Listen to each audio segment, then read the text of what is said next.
नमस्ते छात्रों। कक्षा 10वीं हिंदी का 9वां पाठ आज हम देखेंगे। जब तक जिंदा रहूं लिखता रहूं। इस पाठ की जो विधा है वो साक्षात्कार है। साक्षात्कार का मतलब है मुलाकात। यहाँ पर जो मुलाकात हो रही है या साक्षात्कार हो रहा है वो नागर जी का है और जो ले रहे हैं वो तिवारी जी हैं। अभी यहाँ यह जो पाठ लिखा है ये विश्वनाथ प्रसाद तिवारी जी ने लिखा है और लेखक स्वयं साक्षात्कार ले रहे हैं। इनका जन्म 1941 में देवरिया उत्तर प्रदेश में हुआ। विश्वनाथ प्रसाद तिवारी जी हिंदी जगत के जाने माने कवि, हिंदी भाषा के लेखक, आलोचक एवं संपादक थे। आप देश, काल और वातावरण के प्रति सजग और संवेदनशील रचनाकार है। उनकी जो प्रमुख कृतियां हैं वो है फिर भी कुछ रह जाएगा कविता संग्रह, आज्ञा पत्रावली निबंध, अंतहीन आकाश यात्रा, अमेरिका और यूरोप में एक भारतीय बन, ये यात्रा संस्मरण, अस्ति और भवती, आत्मकथा, बातचीत, ये साक्षात्कार है। तो इस साक्षात्कार में विश्वनाथ प्रसाद तिवारी जी ने नागर जी से तत्कालीन राजनीति, सामाजिक परिस्थितियों में लेखकों के बारे में अनेक प्रश्न पूछा है। उनकी लेखन की शुरुआत कैसी हुई, उन्होंने कौन सा कविता संग्रह लिखा, उपन्यास कौन से लिखे या और भी जो लिखा है, आत्मचरित्र कौन से लिखे, इसके बारे में पूछताछ की है और बहुत अच्छा साक्षात्कार यहाँ प्रस्तुत किया गया है। तिवारी जी, नागर जी, मैं आपको आपके लेखन के आरंभ काल की ओर ले जाना चाहता हूँ।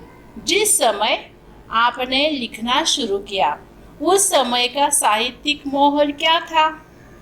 किन लोगों से प्रेरित होकर आपने लिखना शुरू किया और क्या आदर्श थे आपके सामने? नागर जी, लिखने से पहले मैंने पढ़ना शुरू किया। प्रारंभ में कविताएं पढ़ी, उसमें अयोध्या सिंह उपाध्याय की कविताएं ज्यादा पढ़ी। छापे का अक्षर मेरा तो पहला मित्र था। घर में 2 पत्रिकाएं पितामह लाते थे, एक सरस्वती और दूसरी गृहलक्ष्मी। उस समय हमारे सामने प्रेमचंद जी का साहित्य था, कौशिक जी का था, बंकिम चंद्र उपाध्याय का था। शरद चंद्र जी के बाद भी प्रभात कुमार मुखोपाध्याय, इनकी कहानियां संग्रह भी मैंने पढ़ा है। देशी और विलायती, वो जो समय था वो 1930 का था। आनंद मठ, देवी चौधरानी, एक राजस्थानी थीम पर लिखा हुआ है, ये उपन्यास भी मैंने पढ़ा है। फिर तिवारी जी पूछते हैं, क्या यही लेखक आपके लेखन के आदर्श रहे? हाँ, कोई आदर्श नहीं, केवल आनंद था पढ़ने का। सबसे पहले कविता फूटी साइमन कमीशन के बहिष्कार के समय था 1928-1929 का। लाठीचार्य हुआ था। इस अनुभव से पहली कविता फूटी है, कब लो कहो लाठी खाए। इसे ही लेखन का आरंभ हो चुका। फिर तिवारी जी कहते हैं, इस घटना के बाद आप राजनीति की ओर क्यों नहीं गए? नहीं गया क्योंकि पिताजी सरकारी कर्मचारी थे।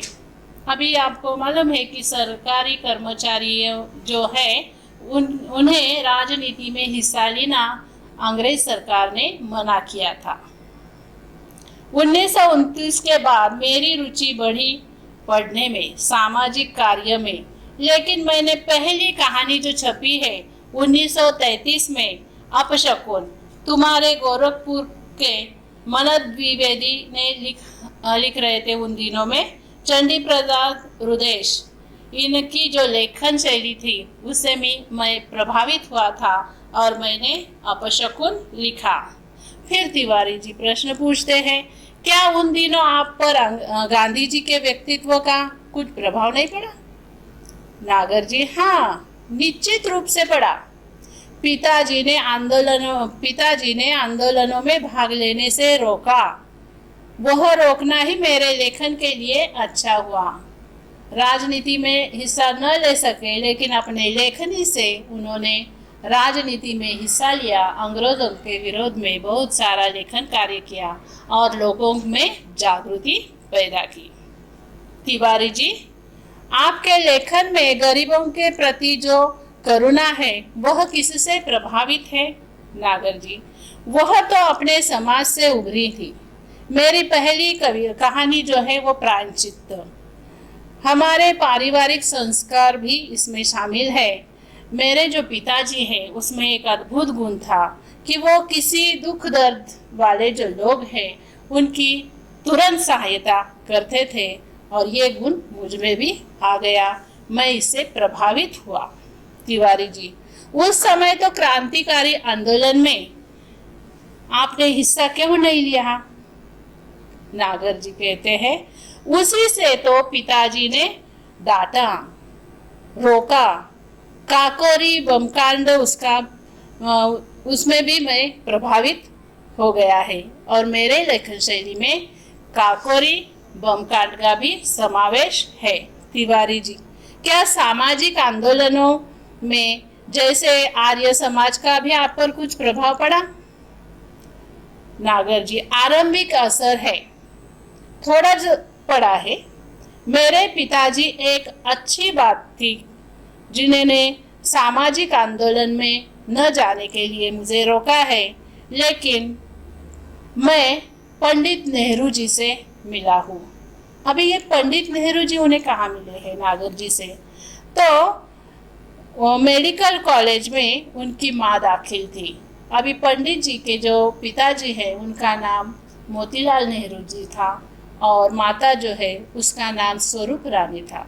और ये स्वरूप रानी जब बीमार हो गई तब उन्हें मेडिकल कॉलेज के अस्पताल में दाखिल किया था और वहाँ नागर जी से मिले थे। हर दिन वो स्वरूप रानी को मिलने जाते थे।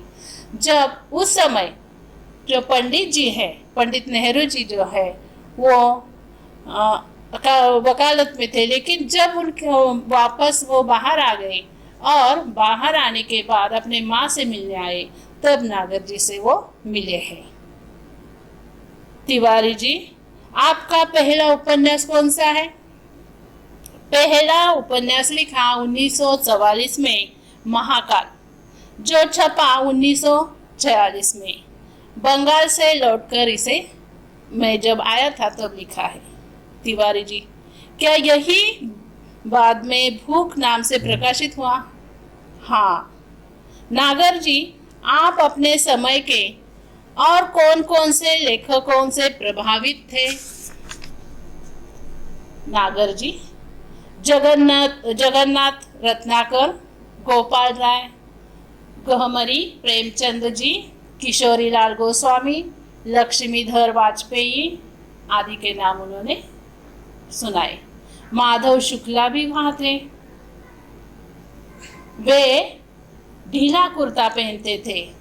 कुर्ते की जेब में जालियनवाला बाग की खून सनी मिट्टी हमेशा रखते थे। 1931 से 1970 में वर्ष में कोलकाता जाकर शरद चंद्र से मिलता रहा, उनसे भी मैं प्रभावित हूँ। तिवारी जी, पुराने साहित्यकारों में आप किसको आदर्श मानते हैं?